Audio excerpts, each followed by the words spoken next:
lei non l'avrebbe mai fatto perché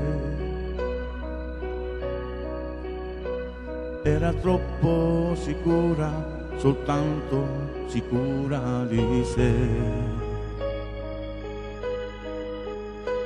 E voleva da te un'emozione,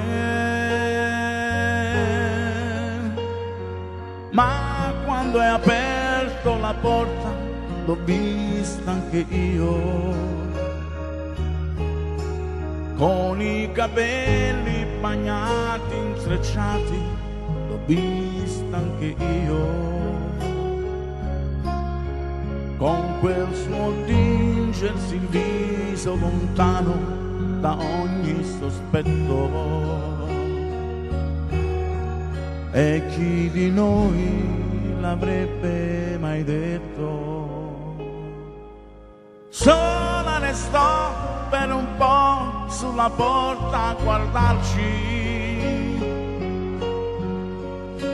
dopo tu le dicessi di entrare, di rimettersi a posto,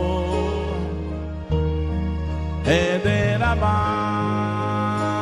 già tanti per parlare di niente. Tu la guardavi e studiavi ogni suo piccolo gesto, mentre io tra di voi sembravo un amico e poi basta. Quando lei ti abbassò in faccia gli occhi per farti capire che con te non avrebbe voluto.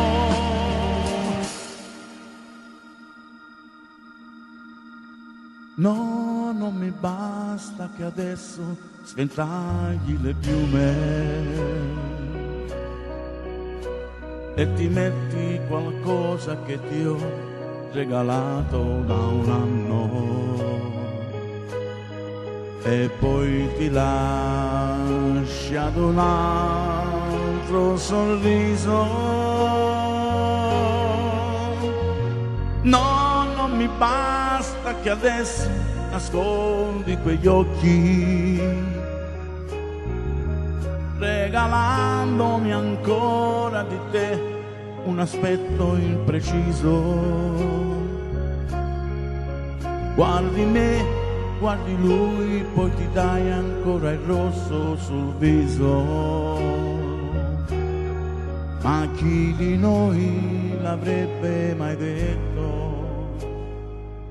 Ora che lui ti incoraggia lasciandoti fare quelle cose che soltanto io ti ho fatto sognare,